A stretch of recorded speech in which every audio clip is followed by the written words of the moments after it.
Merci pour cet accueil. On est très heureux d'être ici, bien évidemment. Donc merci à la bibliothèque de nous recevoir, à nous, Anthony qui a fait le trajet depuis l'IUT de Périgueux, moi moins loin, l'université Bordeaux-Montaigne. Et puis je vais profiter de cette occasion pour remercier l'université Bordeaux-Montaigne du dispositif professeur invité, puisque notre collègue et ami, le professeur Aristide Yemafo, est physiquement présent avec nous, puisqu'il bénéficie donc de ce dispositif de professeur invité. Et donc on a saisi cette occasion pour évidemment l'associer à cet échange. Peut-être vous voulez vous présenter, faire entendre le son de votre voix.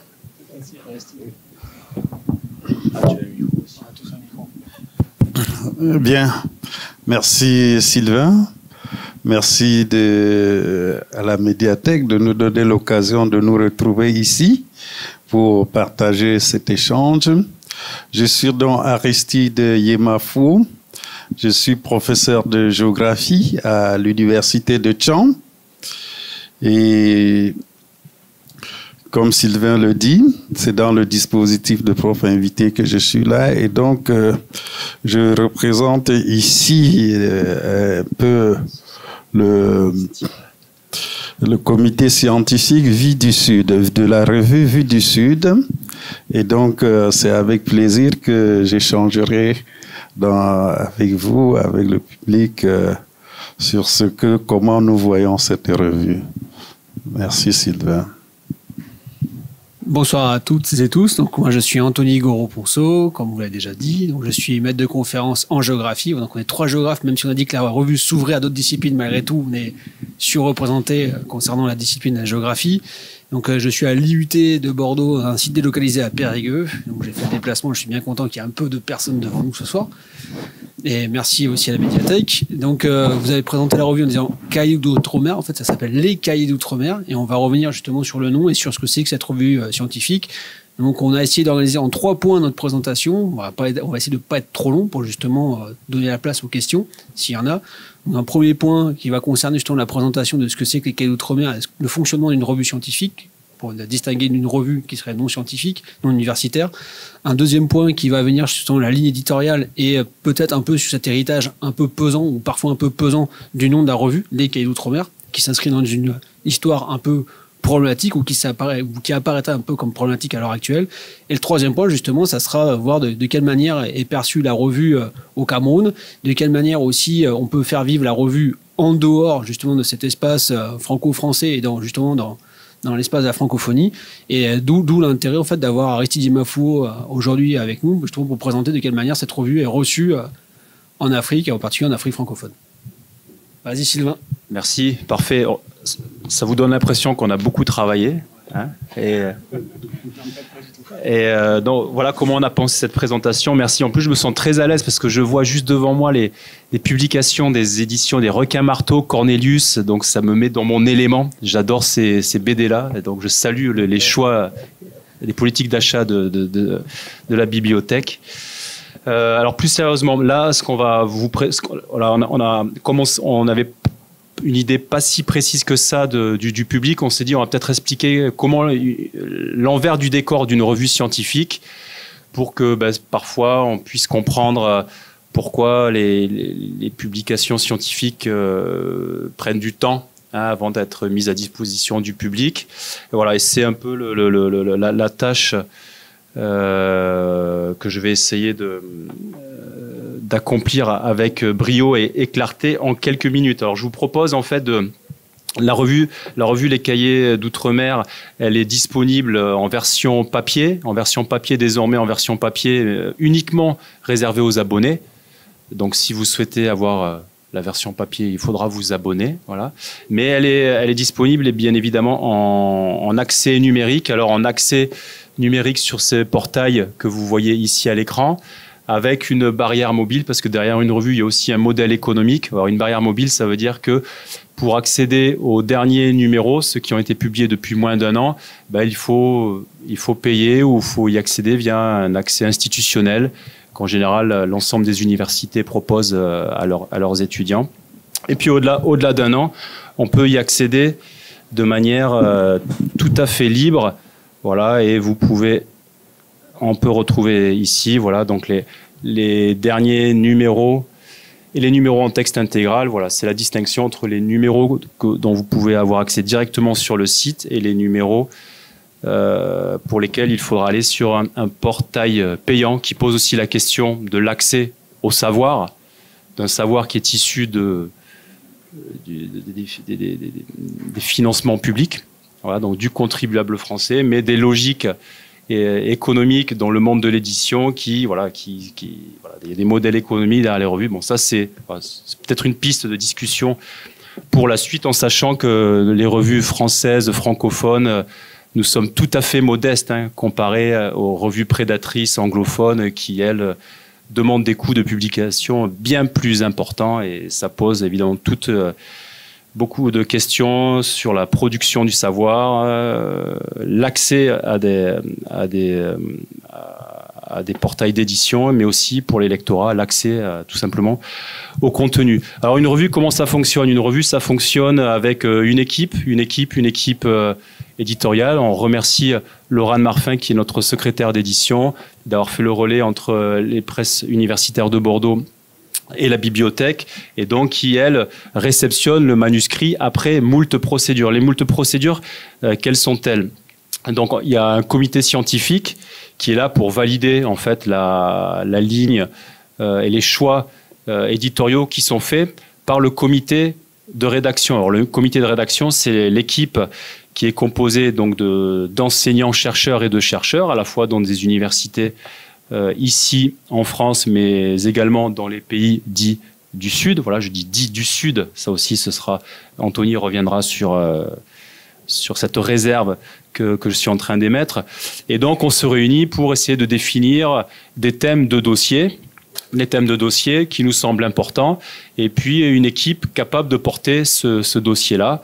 Et donc ça prend du temps entre le moment où on se réunit, où on identifie un dossier, où on identifie des porteurs. Ces porteurs vont nous proposer un appel à articles qu'on va évaluer en interne, qu'on va soumettre au comité scientifique, et dès lors qu'il sera validé, on va rendre public cet appel à articles avec un calendrier de publication qui est, quand on est très en forme, qui est d'une année. Donc entre le moment où l'appel à contribution est rendu public et le moment où on espère pouvoir publier le numéro, il s'écoule 52 semaines. Une année, 365 jours. Ça peut paraître beaucoup, mais ça s'explique. Alors, pourquoi ça s'explique? Parce que, en fait, le but ensuite des coordinateurs des numéros, donc là vous avez l'exemple du dernier numéro qui a été publié, dont le titre est « Résistance territoriale dans les campagnes des Suds ». Identité, ressources et blocages, sous la direction de Mathilde Hanin et Nasser Ebahi. Leur boulot, à eux, ensuite, c'est d'essayer de promouvoir cet appel à articles pour susciter des propositions d'articles. Ensuite, après 2 ou 3 mois, on reçoit des articles qu'il faut bien évaluer. C'est ça qui prend beaucoup de temps. C'est-à-dire qu'au moment où on propose un numéro, on propose une liste d'évaluateurs, d'évaluatrices. Donc, le boulot de la direction d'une revue ou de la direction d'un numéro, c'est de demander à des personnes de travailler gratuitement, un jour ou deux, de donner de leur temps pour évaluer un article de manière tout à fait anonyme, donc personne ne saura qu'elles ont fait ce travail-là. Donc j'insiste en le disant ainsi, parce que ce que je suis en train de vous dire, c'est que la production du savoir scientifique, ça repose sur la coopération en fait, sur l'engagement, et non pas tant sur des logiques marchandes en fait. Et c'est pas rien de demander à quelqu'un de passer une journée, voire 2 journées, pour faire l'évaluation d'un article pour des personnes qui ont des emplois du temps légèrement chargés. D'accord ? Évidemment, je plaisante. Mais voilà les principes qui sont, qu'on défend en tout cas nous, à travers la revue, et qui sont encore les principes, on l'espère, qui irriguent la production scientifique en France. Donc, la proposition d'article est évaluée.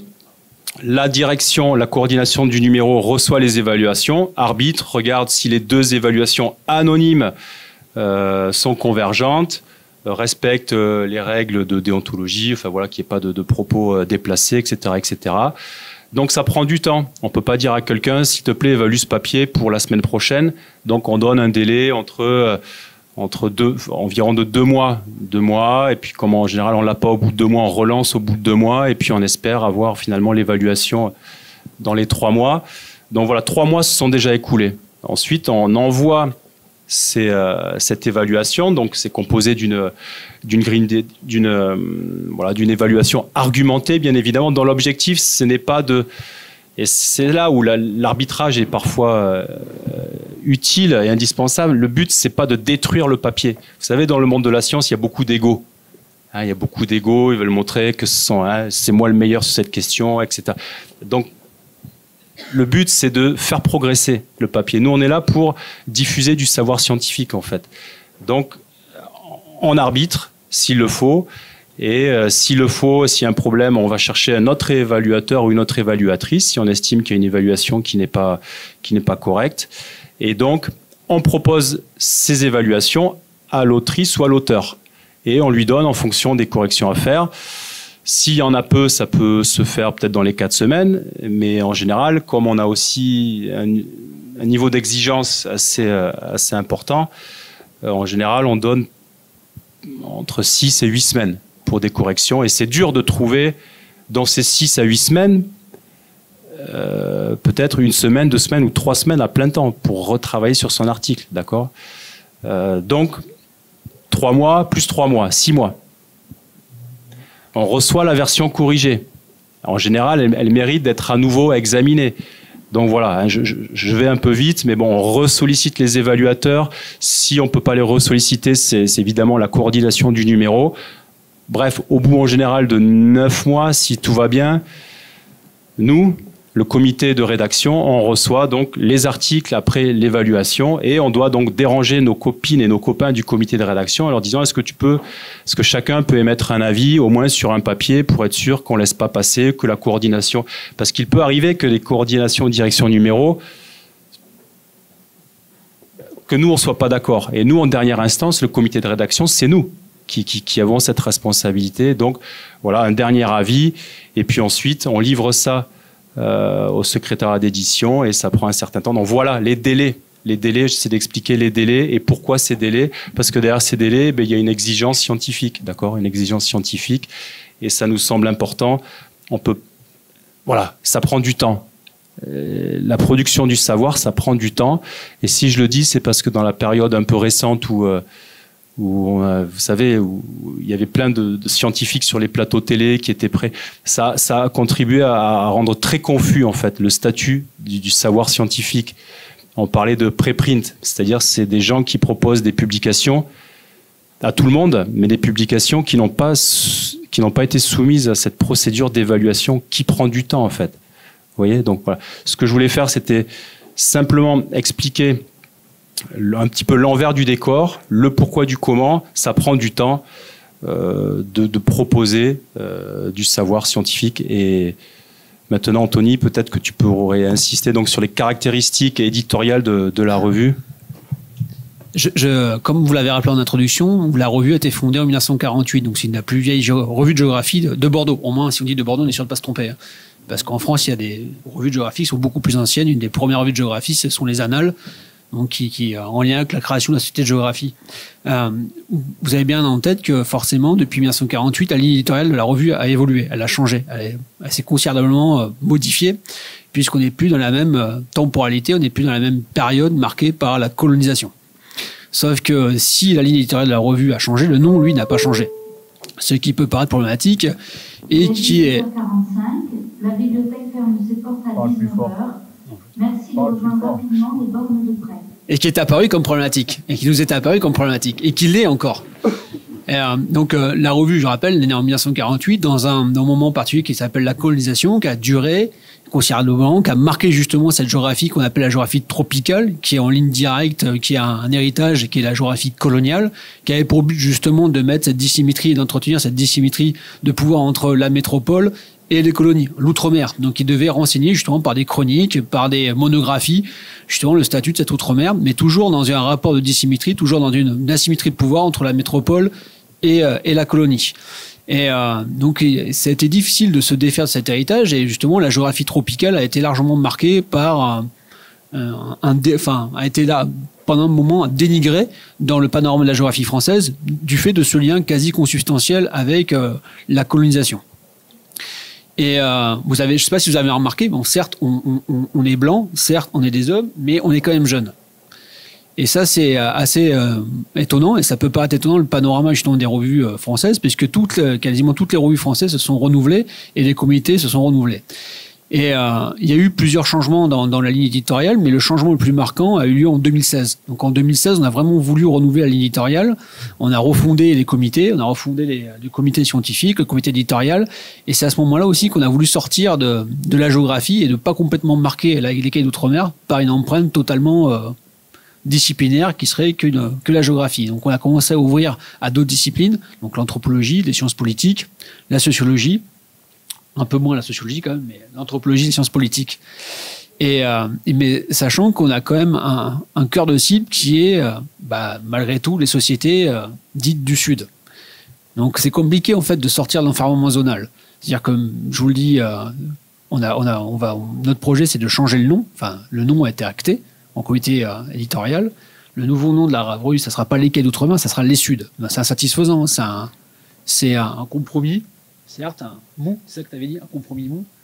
Aucun de nous n'était satisfait de ce compromis mou parce qu'on ne peut pas échapper à l'enfermement zonal. Puisque c'est bien compris que malgré tout, les Cahiers d'Outre-mer, leur spécificité, c'est de traiter des sociétés dites du Sud, des sociétés dites en développement, mais des Suds à la fois au Sud, mais aussi des Suds au Nord. Et voir de quelle manière on peut éclairer des processus qui affectent les Nords par les Suds, pour justement sortir aussi de ces rapports dissymétriques et affirmer un positionnement c'est un mot un peu à la mode, un mot un peu barbare, un positionnement qui sera un peu décolonial, qui va sortir justement de ces rapports asymétriques. Et c'est pour ça qu'on veut donner la parole à ces personnes issues des sociétés dites du Sud, pour voir de quelle manière les processus qui les affectent peuvent aussi nous renseigner sur les processus qui affectent les sociétés dites du Nord. On va s'y perdre à force entre le Nord et le Sud. Hein. Non, vous me suivez ? Et donc on a un héritage qui est un peu dur à porter, et un héritage qui est marqué dans le long. Donc on essaie progressivement de se défaire de cet héritage. Et là, la prochaine étape, justement, qui va être notre responsabilité aux membres du comité éditorial, c'est prendre la distance par rapport à cet héritage en écrivant une nouvelle page de la revue, en changeant le nom, mais aussi en changeant la ligne éditoriale. Mais cette ligne éditoriale, elle donne toujours la primauté en fait aux études de terrain. Et donc toujours en fait un ancrage très territorial, très marqué de terrain. Mais ce terrain, il peut être illustré, il peut être éclairé par diverses disciplines, que ce soit la géographie, l'anthropologie, les sciences politiques, avec une préoccupation affirmée aussi pour les changements environnementaux. Et de quelle manière ces changements environnementaux affectent les sociétés dites du Sud. Et ce positionnement aussi, il est en lien avec notre lectorat, puisque s'il y a une revue, il y a un lectorat aussi. Sinon, ça ne sert à rien de publier des articles, puisque normalement, il faut être lu. Bon, certains scientifiques publient des articles qui ne sont jamais lus. Il y a des études là-dessus. En gros, c'est 88% des articles qui ne sont jamais lus, à part par ceux qui ont été les relecteurs et les évaluateurs. C'est ça, la statistique, c'est entre 87 et 90%. Nous, c'est pas le cas. Laurent pourra l'affirmer, c'est qu'on est quand même lu. On est même une revue qui génère de l'argent. Donc ça aussi, c'est quelque chose qui devrait être interrogé, questionné, grâce ou à cause de cet embargo.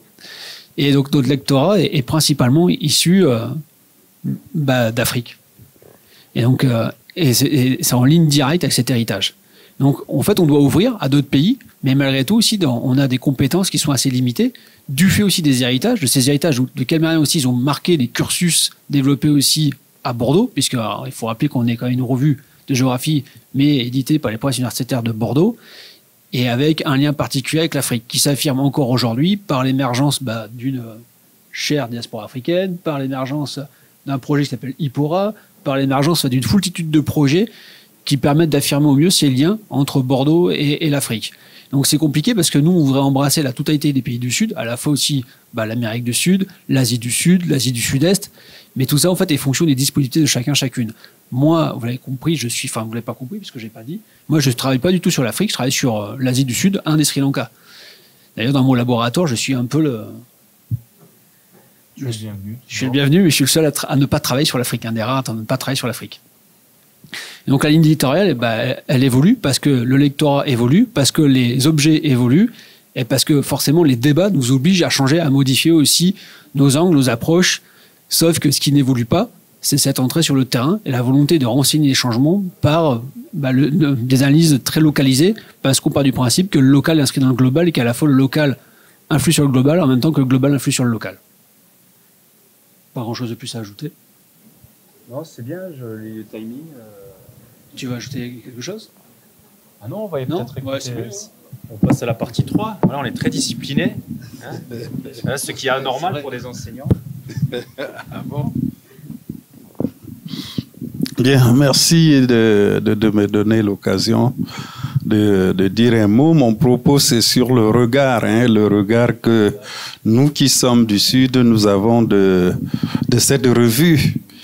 Et je dois dire que ce regard doit être lu à travers les générations. C'est-à-dire qu'il y a une succession de générations qui ont apprécié cette revue. Et comme il est dit, la revue,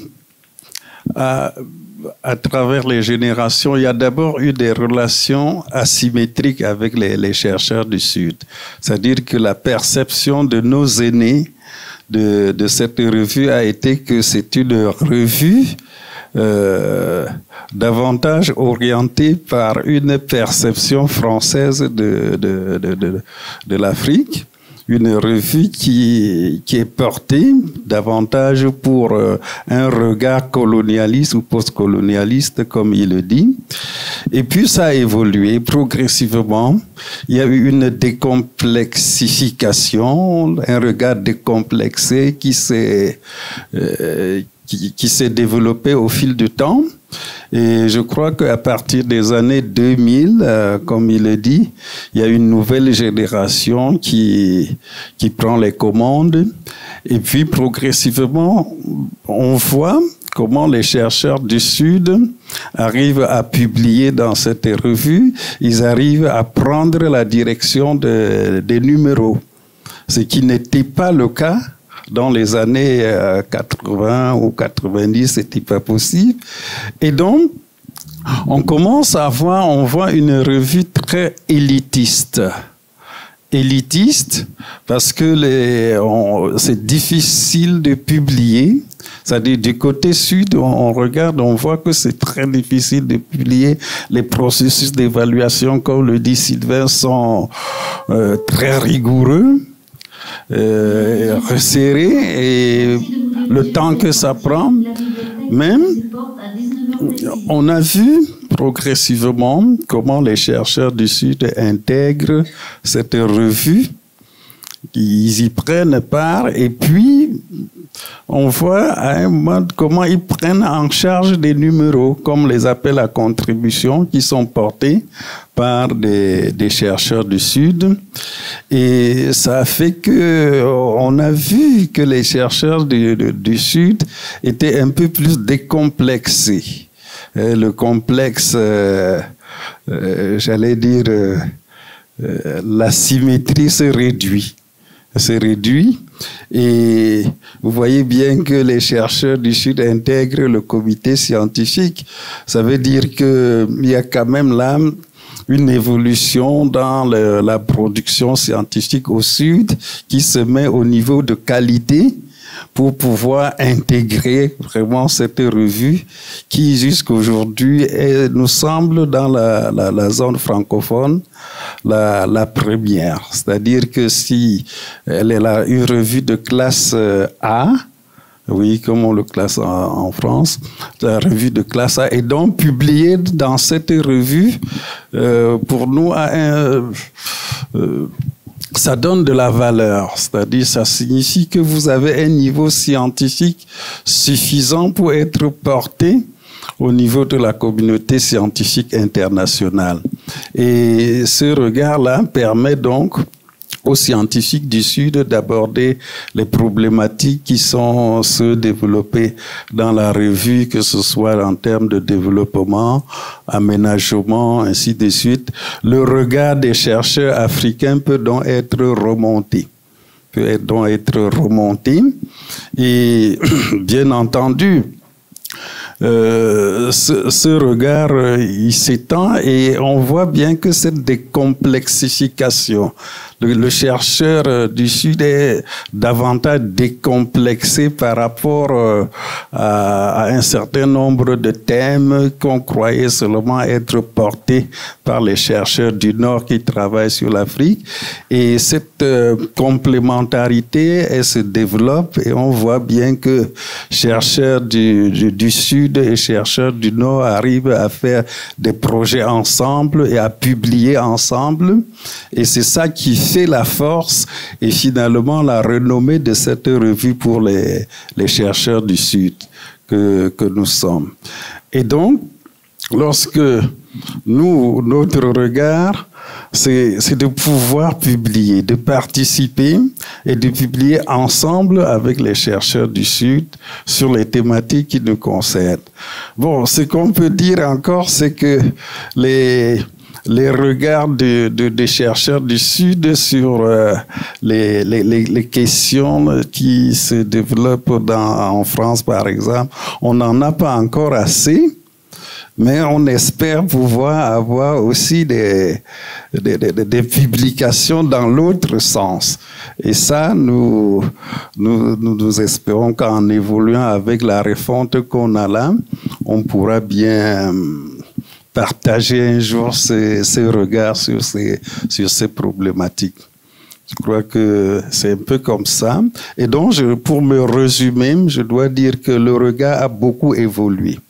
Il a évolué parce que les chercheurs, comme il le disait, postcolonialistes, ils ont un peu regardé la revue, un peu comme trop fermée pour eux, très fermée. Ils ne pouvaient pas publier, les articles sont plus ou moins rejetés. Mais lorsqu'on a évolué l'ouverture, il y a eu l'ouverture.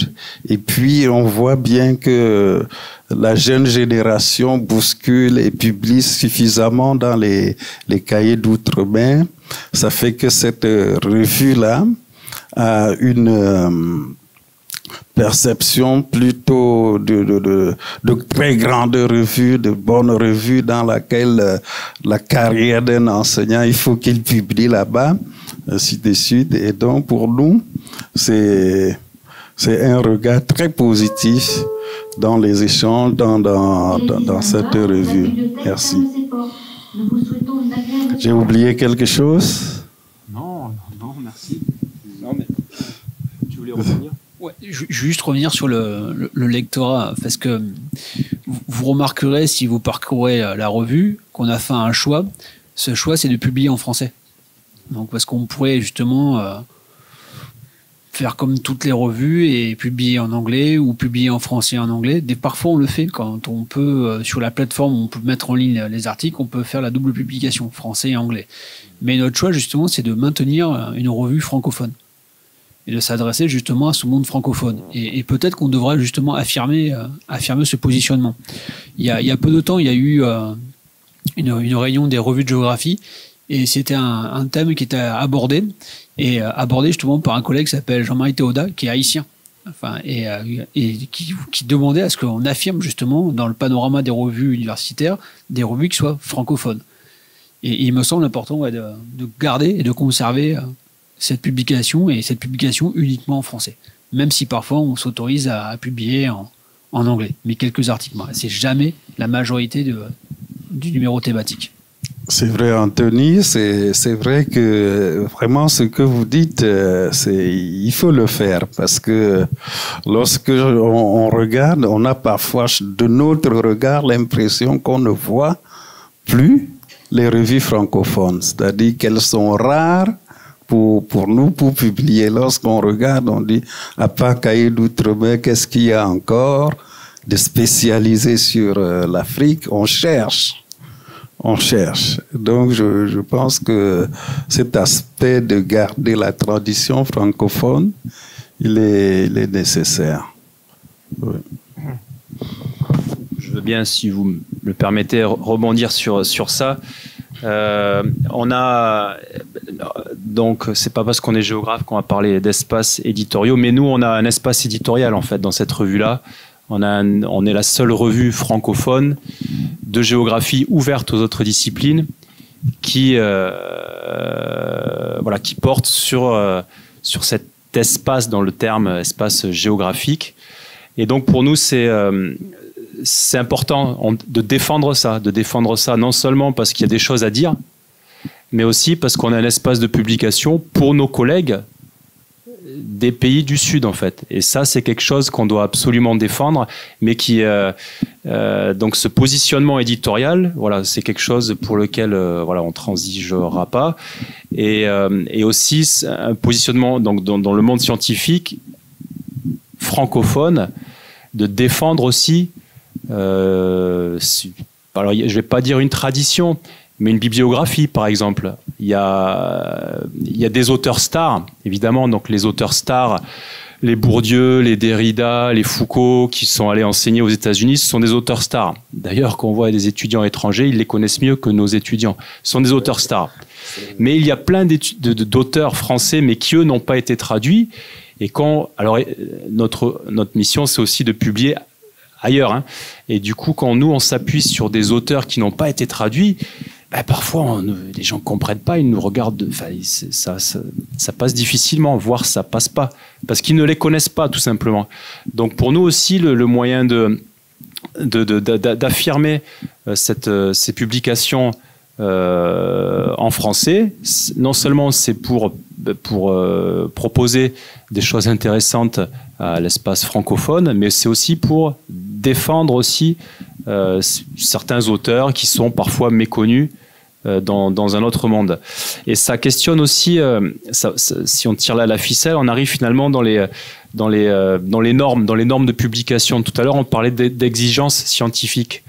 Et là, en faisant le lien avec ce que disait Anthony, pour nous, il y a un vrai défi, une réelle difficulté à ne pas reproduire des formes de domination, de normes, d'exigences scientifiques, des normes qui sont attendues des revues classées très reconnues, on va dire, dans le monde académique, et de ne pas reproduire des normes et de publication, des exigences scientifiques à l'endroit d'auteurs qui ont peut-être d'autres normes. Alors là, on essaie de le formuler. Là, j'ai mis à l'écran, par exemple, normes de présentation pour tous. Le format type introduction, méthode, résultat et discussion n'est pas à privilégier. Pourquoi ? Parce que ça, c'est un type de format qu'on retrouve de plus en plus. Alors parfois dans des revues anglophones où on demande des choses assez segmentées avec un état de l'art, une méthodologie, des résultats et une discussion. Et c'est des normes qui sont parfois reprises parce qu'elles sont institutionnalisées dans par exemple pour avoir la promotion, hein, ce qu'on appelle le CAMES, donc qui est l'institution qui permet aux collègues de franchir les étapes, d'augmenter de rang en fait, et qui nous propose parfois ce type de méthode, introduction, méthode, résultat et discussion, et qui quand je dis nous, c'est pas seulement au Cahier d'Outre-mer, c'est dans d'autres revues, et pas seulement francophones d'ailleurs, ne permet pas, je pense, de proposer une vraie démonstration, mais qui standardise, formatise la pensée en fait. Mais c'est pas facile pour nous quand on reçoit des papiers en disant le format va pas en fait, ça va pas, et ça va pas parce qu'on a l'impression que il y a un formulaire qui peut être rempli en remplissant ces rubriques introduction, méthode, résultat. Et du coup, ça nous met dans une position pas évidente, de dire est-ce qu'on n'est pas nous aussi en train de reproduire une certaine forme de domination qui est liée à notre contexte, à l'image de la revue, etc. Et en disant à un auteur non, ça correspond pas aux attendus de la revue, donc c'est pas facile. Alors comment on fait ? Ça dépend. Tout à l'heure, on vous expliquait que ça repose beaucoup sur l'engagement de l'équipe, l'engagement individuel. Donc, il peut arriver. Donc, ce qu'on fait, évidemment, c'est qu'on fait un retour et dans lequel on essaie d'expliquer, selon nous, comment on peut faire pour faire progresser la réflexion, en fait. Mais c'est une vraie difficulté, ouais. C'est une vraie difficulté, puisque notre mission, c'est aussi de proposer un espace éditorial, mais Donc ça, c'est une des missions. Et l'autre mission, c'est rester une revue reconnue. Et pour être reconnu, ben, il faut avoir des papiers qui soient aussi reconnus par nos collègues, etc., etc. Donc ça, c'est d'un point de vue voilà, des normes. Et je pense que la question du... Bon, tu l'as dit, du changement de nom aussi, ça s'inscrit dans cette nécessité de reconnaissance ici, puisque le nom de la Cahier d'Outre-mer, c'était une espèce de boulet qu'on pouvait traîner. Les gens ne connaissaient pas, mais avaient beaucoup de représentations négatives du fait de ce nom. Et le fait de proposer une autre identité, mais qui est aussi stimulante, hein, parce que Sud, c'est une catégorie. On est d'accord, c'est une catégorie, mais c'est une catégorie qu'on interroge en fait. Mais ne pas voir la catégorie, c'est peut-être une position hypocrite, je le dirais de manière provocante. C'est une catégorie, il ne faut pas la nier, il faut l'interroger, voilà, savoir qu'est-ce qui peut fonder sa singularité, ses spécificités, qu'est-ce que ça nous dit sur autre chose, voilà. Il y a probablement des questions.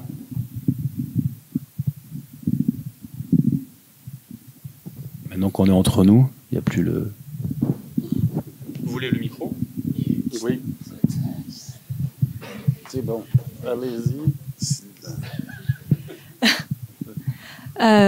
Oui, la question c'était savoir comment vous approchez les chercheurs en fait, comment vous êtes rencontrés ou comment vous faites appel à d'autres chercheurs justement pour faire ces articles et être soumis à des évaluations terribles apparemment pour justement être publié dans la revue. On va dire que avant 2016, les Cahiers d'Outre-mer a pâtissé de mauvaise réputation parce qu'il y avait beaucoup d'auto-publications. En 2016, quand on a refondé les comités, en particulier le comité éditorial, l'enjeu c'était de faire appel à des collègues qu'on connaissait qui avaient des réseaux après un peu partout. C'est-à-dire faire appel à un collègue avec qui je travaillais en Inde qui a des réseaux en Inde, faire appel à un collègue qui travaille en Amérique du Sud qui a des réseaux en Amérique du Sud. Et c'est comme ça qu'on a constitué en fait un réservoir d'évaluateurs qui sont en fait des collègues, parce qu'on est tout le temps évalués par nos pairs. Et après, pour les thématiques, c'était ça un peu les thématiques choisies. C'est compliqué parce qu'on se réunit en comité éditorial et des fois on a des idées. Et parfois ces idées, elles sont à la mode pendant un temps ou des fois elles ne sont pas du tout à la mode parce qu'il y a quand même l'objectif d'être lu derrière, quoi. Et c'est compliqué de trouver des idées, donc il y a des tractations, des échanges, et c'est surtout compliqué de trouver en fait des gens qui vont porter après les dossiers, puisque c'est que du bénévolat, hein. On n'est pas rémunéré, personne n'est rémunéré pour ça, c'est du temps de travail supplémentaire. Et par exemple là pour les numéros à venir, donc il y aura un numéro sur les capitales, les nouvelles capitales. Il y a des nouvelles capitales d'État, mais aussi des capitales secondaires, donc sera porté par des collègues de Lyon et du Caire. Donc c'est des tractations importantes. C'est pour ça que le processus éditorial est très long, parce qu'il faut maintenir aussi ce réseau et essayer d'aller toujours en fait c'est par effet boule de neige, aller voir d'autres personnes. Ça prend du temps. Je sais pas si Après alors la plupart d'entre nous on est fonctionnaires d'État et on n'est pas payé à l'heure. Heureusement pour le contribuable. Enfin bon, quoi ça dépend. Moi-même au tarif minimum, mais ça fait partie de nos missions en fait. Ça fait partie de nos missions. Donc nous aussi, on est sollicités pour évaluer des papiers d'autres revues, et on fait ça. On intègre ça. Donc voilà, donc pas dans la semaine qui vient, mais dans les 2 mois qui viennent, on se dit, tiens, ce week-end, voilà ce que je ferai. J'évaluerai un papier ou pendant les vacances. Dans la semaine, ça rend difficilement. Mais ça fait partie des missions. Alors, ça fait partie des missions donc, qui sont basées sur la coopération, mais ça fait aussi partie des missions des enseignants-chercheurs de publier leurs travaux. Même si on a des collègues qui ne publient rien, et c'est parce que c'est pour les raisons qui leur sont propres, mais ça fait partie de nos missions. Donc on le fait parce qu'on y croit. Alors vous, là, il ne faudrait surtout pas voir de parallèle, où on les a rien vu, mais on croit en ce qu'on fait, et on pense que c'est important. Que ça donne du sens. Là, si on se pose la question, c'est là qu'on voit le sens. C'est pas évident ces questions-là, surtout pour nous. Pour nous qui travaillons sur des terrains éloignés. Qu'est-ce qu'on a apporté de plus? Publier un papier sur le Cameroun, Aristide, quand je vais faire des enquêtes dans l'Ouest, là où il vit, bon, il connaît les choses mieux que moi. Mais en fait, quand on discute, cette discussion sur les réseaux marchands, tu vois, d'avoir des discussions, nous, on arrive avec notre appareillage. Donc voilà, on construit du savoir, en fait. Et notre mission, c'est de construire du savoir. Et après, la publication, c'est de diffuser, de mettre à disposition ce savoir-là. Mais ça repose vraiment sur, je le redis, parce que c'est un mot important. Et c'est pour ça qu'il faut défendre, qu'il faut freiner vraiment le plus possible. C'est une logique vers la marchandisation, je pense, du savoir, parce que du coup, ça va induire des logiques marchandes. C'est-à-dire que moi, si on commence à me payer pour évaluer des articles, peut-être que je vais chercher à faire que ça, et évaluer tout et n'importe quoi, par exemple, vous voyez. Mais il y a des revues qui font ça, qui payent des gens dont c'est le métier. Mais voilà, là, donc, on sollicite des gens, et c'est dur, hein. Alors, on n'a pas toujours, évidemment, il y a souvent des refus, et donc, dans la manière dont, voilà, au cas où vous refuseriez, est-ce que vous pouvez nous conseiller une personne qui accepterait? Et on sent bien que c'est, enfin voilà, moi, quand je fais une demande, c'est navré, je sais très bien que la barque est déjà surchargée, mais accepteriez-vous, etc., etc. Mais parce que ça fait partie, donc il y a des gens bien dans notre métier, quand même, et donc je simplifie, mais voilà. Mais c'est la manière d'apporter. Et encore une fois, c'est totalement anonyme. Les personnes qui évaluent les articles ne reçoivent aucun laurier. Ça, on ne met pas ça dans. Alors que vous publiez un article, c'est important pour vous, pour votre CV, pour votre avancement. Il y a pour ceux qui ont des logiques carriéristes, ils doivent être publiés. Et c'est comme ça qu'on est aussi reconnu. Ça aussi, c'est une dérive, puisqu'on peut dire Anthony, là pour une promotion, j'ai besoin d'une publication, est-ce que tu peux rajouter... Il y a des choses, ça existe aussi, donc c'est ce genre de dérive, d'accord, qui existe, mais je crois qu'on est encore assez protégé pour l'instant. Vous voulez le micro ? Bon, il est là. Merci. C'est une question qui est en trois, si on peut dire. Vous êtes lu où le plus, premièrement. Deuxièmement, vous tirez ça à combien d'exemplaires? Et troisièmement, sur l'échelon des revues qui sont considérées comme équivalentes à la vôtre, vous êtes à quel niveau? Alors, je vais répondre aux trois questions. Première question, on est lu où? Principalement, en fait, c'est pas en France, en Afrique francophone, premier pays électeur, Cameroun. Et c'est même intéressant de voir où est-ce qu'on est lu. En fait, on a vraiment un lectorat international, internationalisé, plutôt en Afrique francophone majoritairement. Et c'est pour ça que si on devait faire des numéros thématiques en fonction de notre lectorat, on devrait faire en fait que des numéros focalisés sur l'Afrique. Or, on ne le fait pas. Donc on voit que même si on multiplie des numéros qui ne traitent pas de l'Afrique, malgré tout, l'Afrique francophone reste quand même notre principal lecteur.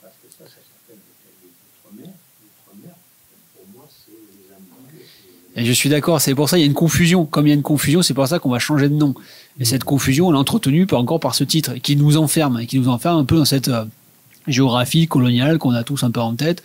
Et je suis d'accord, on a demandé à une collègue la dernière fois de porter un numéro, et elle connaissait vaguement la revue, et pour elle me dit mais je vais pas travailler sur le logement social dans les pays du Sud, alors que c'est pour une revue qui est d'outre-mer, alors que pour moi c'est pour traiter des Antilles. Non, justement, c'est tous les pays en développement dits du Sud, quoi.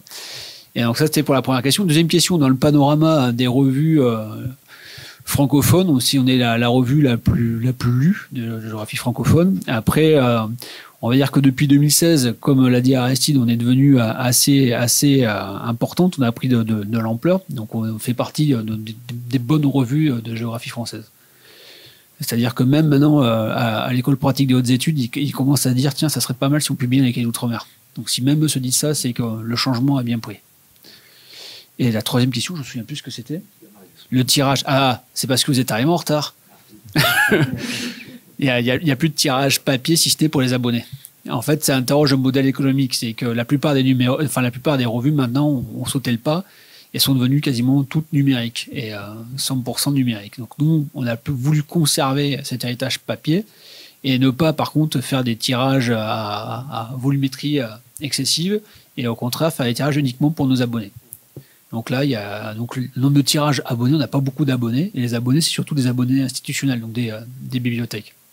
il y a très peu de particuliers. Quelques nostalgiques des cahiers d'outre-mer qui doivent être déçus en lisant maintenant les cahiers d'outre-mer nouvelle mouture, puisqu'on ne parle plus justement de la production du cuivre dans les mines d'Argentine, entre autres. Au départ, lors de la fondation de ce magazine-là, c'était que ça traitait justement que de l'outre-mer. C'est ça. Ça traitait exclusivement que de l'outre-mer. En fait, c'est lié à l'Orstom, c'est lié à un centre de géographie tropicale et coloniale à Bordeaux. Il faut rappeler que quand même Bordeaux, c'était le deuxième plus grand port négrier, donc il y a une histoire très coloniale importante, et donc il fallait faire quelque chose de cet héritage, sachant aussi qu'il y avait la formation, la plupart des cadres d'administration coloniale qui étaient formés à Bordeaux, et donc il y a eu tout un centre de recherche sur les sociétés dites tropicales, donc sur l'outre-mer français. Donc l'outre-mer français, ça serait tout l'empire colonial français, donc Afrique francophone, et également Antilles, puisque même dans la Constitution française, la Constitution française actuellement, il y a la France et les Antilles. Donc c'est déjà, c'est toujours différent le statut des Antilles. Il y avait Antilles et accessoirement Indochine, puisque justement l'Indochine française. Donc le but du jeu, c'est de renseigner justement sur les forces, les faiblesses, la géographie, les spécificités de ces espaces, et pour maintenir une connaissance, mais une connaissance qui était produite par des gens situés au nord et pour le nord, en vue de continuer justement à maintenir cette dissymétrie entre un centre, donc qui était cette ici absolue qui était la France, et les colonies, donc une périphérie. Et ce modèle centre-périphérie a longtemps dominé la manière dont on perçoit le monde et donc la manière dont on construit aussi la connaissance. Et l'enjeu pour nous, c'était de se défaire de ça, sauf que vous avez bien compris, quand vous dites cahier d'outre-mer, ça entretient la confusion. Donc l'intérêt, c'est de se défaire de ça. Donc on n'a pas trouvé mieux que Sud. Vous pourrez me dire, ouais, c'est pas terrible, ouais, parce qu'on va pas encore, on aura du mal à échapper à l'enfermement zonal, mais pour échapper à cet enfermement zonal, il faut le déconstruire, il faut dire mais pourquoi on choisit Sud? Et pourquoi c'est intéressant de partir d'un point de vue du Sud pour éclairer ce qui se passe et pour éclairer justement la mondialisation, les inégalités, etc. etc. Voilà. Là, je réponds à votre question. Après, c'est une revue, pour compléter, c'est une revue qui ne se vend pas en fait. C'est-à-dire qu'on éditait, donc moi j'ai intégré l'équipe en 2017 et depuis on ne faisait que de baisser le tirage papier. Le tirage papier. Ça se vend pas en fait. Ça se vend pas et puis ça induit plein de logique, le calendrier commercial, etc. Bon, ça encore les contraintes, on ne fait que ça. Puis c'est pas donné. Gérer des contraintes. C'est quand même 32 € le numéro, je crois. Donc à 32 € le numéro. Mais c'est juste que ça se vend, voilà. Maintenant, en fait, dans l'édition scientifique, le papier, c'est devenu un accessoire. Mais l'édition, c'est en ligne, en fait. C'est en ligne. Et non, mais nous aussi, on aime lire. Enfin, moi, j'imprime, voilà. On imprime tout, mais d'un point, en fait, dans les pratiques, et qui plus est pour notre lectorat, en fait. Et un étudiant si on est beaucoup lu, c'est aussi grâce à eux, qui doivent dire à leurs étudiants de lire les articles, enfin, j'imagine. Mais voilà, ils n'ont pas accès au support papier, en fait. Mais le support numérique est compte tenu de notre lectorat. Mais encore une fois, on a les tirages papier. On a alimenté les rayons des Mola et compagnie, mais bon, ça... Ah bah ça, c'est pas nous qu'il faut demander. Il faut se tourner vers la personne qui est au fond, là-bas. Non, ça semble compliqué parce qu'il y a des coûts qui sont incompressibles. Après, je sais pas, il y a la guerre en Ukraine et à cause de la guerre en Ukraine, les coûts du papier ont augmenté. Enfin, je sais pas, c'est le motif à chaque fois. C'est l'explication de toute l'inflation maintenant. Donc, mais moi, je sais pas. Parce je crois qu'il y a des coûts qui sont incompressibles. Donc 32 €. Moi, je trouve ça cher, 32 €. Ouais, ça me semble cher aussi. Ouais. C'est pour ça que c'est réservé aux abonnés institutionnels. Oui, c'est plutôt un livre. Sauf que c'est une revue, mais c'est un livre, comme il n'y en a que 2 par an, c'est... Ah, mais je suis d'accord avec vous. Alors, on propose, je relais l'offre commerciale, si vous vous abonnez, vous avez 2 numéros pour 45 €. Ah, c'est quand même une sacrée offre, là. Mais il faut s'abonner, donc 2 numéros par an. Bon. Après, ce sont des numéros qui font une bonne... Ouais, là, on est à 312, le prochain, on est dans ces eaux-là aussi. On peut caler une table avec, il n'y a pas de problème. Non, mais là, votre question, elle est intéressante parce que ça interroge ce que disait Sylvain tout à l'heure. C'est le modèle économique, c'est tout le numérique parce que maintenant, en fait, il y a une course à la publication aussi. Alors, il faut publier le plus vite possible. Et nous, ce qu'on a bien avec les Outre-mer, c'est prendre le temps. Et cette espèce de standardisation aussi, en fait, des normes concernant la publication, ça laisse assez peu de place, en fait, à la démonstration. Puisque leur format actuel, nous, ce qu'on n'accepte pas, ce qu'ils disent, la discussion, c'est la démonstration. Nous, au contraire, on veut que la démonstration puisse être longue, s'établir sur plusieurs plages, donner la parole aussi aux acteurs qui ont été interrogés sur le terrain. Sinon, ça sert à rien de mobiliser des méthodes d'enquête, par exemple comme les entretiens, si on ne donne jamais la parole à ceux qui ont été enquêtés. Sauf que toutes les revues à l'heure actuelle, on ne donne jamais la parole à ceux qui ont été enquêtés. Ils nous disent, oui, on a fait appel à telle méthodologie, mais comment on peut la vérifier? Il n'y a rien qui témoigne de cette méthodologie qui a été mobilisée. Nous, ce qu'on veut justement, c'est faire de la science. Et quand on fait de la science, normalement, on convoque une méthodologie. Et autant faire preuve de véracité en donnant à voir quelle est cette méthodologie. Et c'est pour ça qu'on prend le temps. On a pas, pareil, on est une rare revue à donner une limite de mots qui est assez longue. C'est-à-dire qu'un article peut faire jusqu'à 16, 17, 18 pages. Dans les autres revues, c'est 12 pages. En 12 pages, il faut caler sa démonstration. Moi, 12 pages, j'ai du mal. J'ai de plus en plus de mal à caler ma démonstration de 12 pages. Vous avez des contestations de temps en temps sur les articles? C'est arrivé une fois sur celui sur la Côte d'Ivoire, je ne sais pas si tu te souviens, là, il y a parce que le job justement d'évaluation avait été plus ou moins mal fait, parce que des fois des collègues regardent vite, lisent vite, et ça avait alimenté une controverse. Et justement, quand il y a des contestations, comme pour la presse, on donne un droit de recours, et donc avec la personne qui a alimenté la controverse, qui a pu prendre la plume et écrire dans la revue. Donc il y a un droit de réponse. Mais c'est arrivé, ça arrive une fois pour le moment. À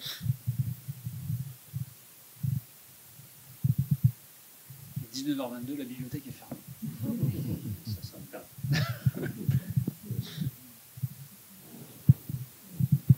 Mais c'est vrai, on a assez peu de contestations.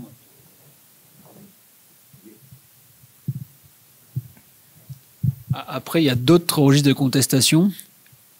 C'est plutôt des histoires de plagiat. Ça, c'est arrivé qu'une autrice a été plagiée par... tu te rappelles, c'était... oui, le journaliste... Par le journaliste... On va pas le nommer. On va pas le nommer, mais...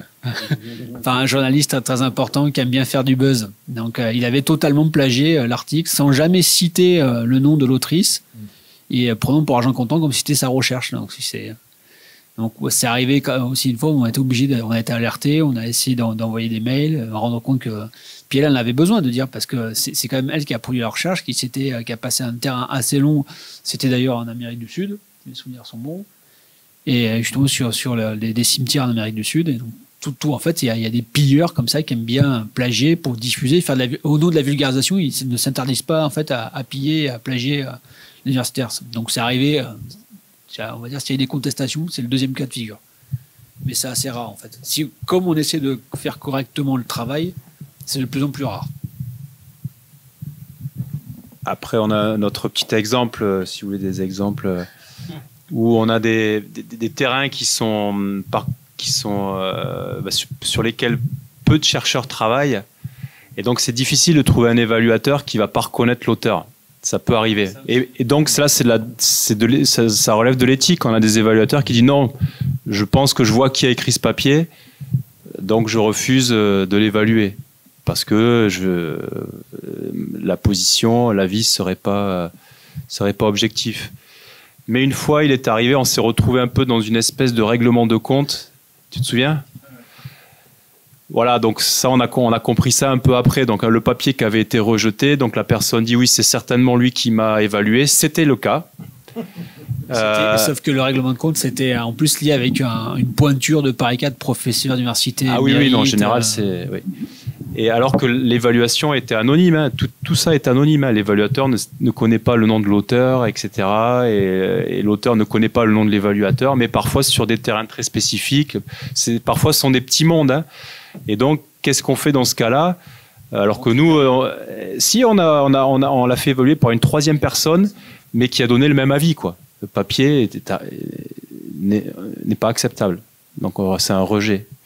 Et nous, c'est vrai que dans ces histoires de normes, des fois, quand on reçoit des articles, on se dit professeur, Paris, machin, on se dit ah chouette, un bon papier. On a encore un exemple récent hein, avec MB pour les initiales. Voilà, c'est des universités prestigieuses et c'est pas toujours les meilleurs. Plein d'exemples pour le numéro en coup. Pas mal d'exemples, ouais. C'est pour ça ce que disait Sylvain tout à l'heure, il y a des conflits d'ego, ça existe vraiment, et surtout sur des niches sur lesquelles on est assez peu nombreux à travailler. Voilà, c'est le troisième type de conflit qu'on peut avoir. Oui, le micro ? Non. Est-ce que je me trompe si quelque part on dit aussi que vous êtes une vitrine aussi pour des personnes, pour des chercheurs qui vont tenter d'une manière ou d'une autre aussi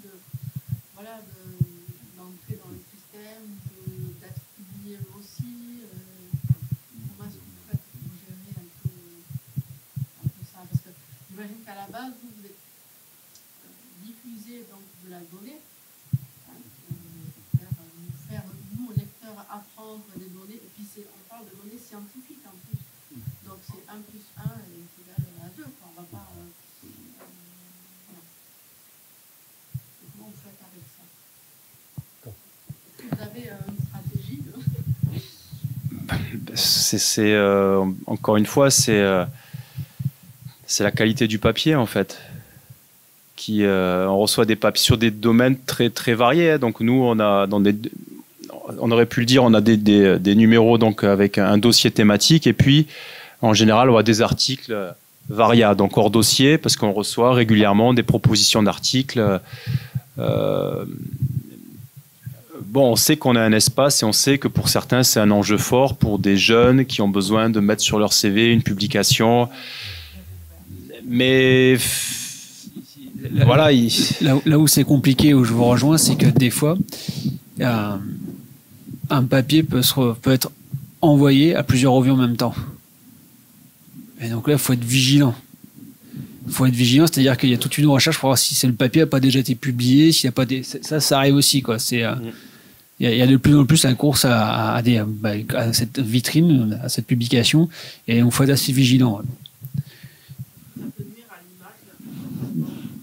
Bien sûr, ouais, ça peut nuire à l'image de la revue, je suis d'accord avec vous. Hein. Totalement, ouais. C'est pour ça qu'on insistait tout à l'heure sur l'exigence et la rigueur. Et parfois, donc, quand on confie un dossier à un binôme maintenant, parce qu'on a déjà eu un accident, le confier à une personne, si la personne est défaillante, donc là, depuis d'un numéro, on confie à des binômes. Et on essaie de maintenir même la parité dans le binôme, qui est un garçon, une fille. Des binômes, mais comme je disais tout à l'heure, c'est le comité de rédaction qui statue en dernier ressort, quoi. Donc, parce que nous, on voit dans la liste des évaluateurs, et puis bon, on commence à voir, on se doute bien, dans cette personne, j'ai déjà vu évaluer un papier, c'est hyper léger, quoi. Donc, si on estime que, voilà, qu'il faut peut-être être attentif sur le dossier ou sur des articles, voilà, mais encore une fois, c'est le comité de rédaction qui, en dernière instance, va donner le feu vert. Même si la coordination dit on a fait tout le boulot d'évaluation, c'est déjà arrivé sur des numéros qu'on sollicite vraiment fortement le comité de rédaction parce qu'on avait quelques réserves sur certains papiers et des papiers qui ont été pour la majorité repris après l'intervention du comité de rédaction. Ouais. Ouais, parce qu'on estime que la coordination avait été peut-être un peu pas défaillante, mais peut-être pas assez rigoureuse sur certains articles. Donc le but pour nous c'est quand même préserver l'image de la revue, le sérieux, la rigueur, et d'où justement, c'est ce qu'on disait tout à l'heure, comment on articule ça avec notre mission de publier des jeunes auteurs, parfois qui n'ont pas toujours les codes, c'est pas évident, mais voilà, c'est la discussion, la collégialité, on prend rarement, les décisions sont rarement prises, jamais prises seules. Moi, je coordonne pas mal les articles Varia, et donc je dérange le comité de rédaction pour qu'il m'aide dans les évaluations, qu'il trouve des évaluateurs, parce que sur des thèmes, je me sens à l'aise, et sur des thèmes, je me sens absolument pas à l'aise. Et c'est normal. Et donc voilà, la rigueur scientifique, c'est ce qui est vraiment l'élément le plus important.